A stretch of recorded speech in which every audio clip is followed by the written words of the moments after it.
आज हम बात करेंगे लॉ ऑफ अट्रैक्शन के बारे में। आज के समय में बहुत सारे लोग हैं जो लॉ ऑफ अट्रैक्शन के बारे में बातें करते हैं। देखिए, लॉ ऑफ अट्रैक्शन की अपनी एक बहुत लिमिटेशन होती है। आप जीवन में कभी भी लॉ ऑफ अट्रैक्शन से सब कुछ प्राप्त नहीं कर सकते।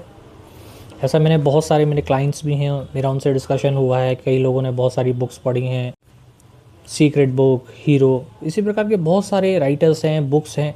लेकिन आप देखिएगा, ये एक प्रकार का लूप होता है कि आप बाहरी तौर पर अपने आप को कुछ भी बताते रहिए, लेकिन आपको पता है कि वो चीज़ घटित नहीं हो रही है। आप जब उस एटमॉस्फेयर में रहते हैं तो आपको पता होता है। देखिए, अगर आपको गवर्नमेंट जॉब चाहिए है तो आप सिर्फ वो एक लॉ ऑफ अट्रैक्शन से प्राप्त नहीं कर सकते। उसके लिए आपको, अगर आपकी कुंडली में है तो आपको मिल जाएगी, और अगर उसमें कुछ 19-20 कमी रह रही है तो आप उस कमी को पूर्ण करके भी उस जॉब को प्राप्त कर सकते हैं। कई बार आप ऐसे समझिए कि 10,000 वैकेंसी निकली है, उसके लिए कम से कम 15 लाख लोगों ने जो है वो फॉर्म भरे होंगे। तो क्या वो 15 लाख का सिलेक्शन होगा? क्या वो 15 लाख पढ़ नहीं रहे?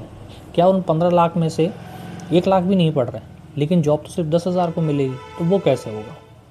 वो ऐसे होता है कि जब किसी इंसान की कुंडली में लिखा होता है, उसके ग्रह उस प्रकार से उतने प्रबल होते हैं, तो वो जॉब उसको मिलती ही मिलती है।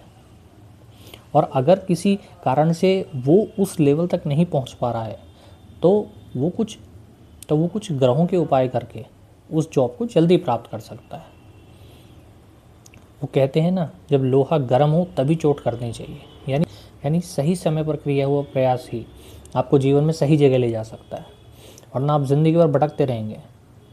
और अगर आप हमारे चैनल पर पहली बार आए हैं तो प्लीज़ इसको लाइक, शेयर, सब्सक्राइब ज़रूर करें। धन्यवाद।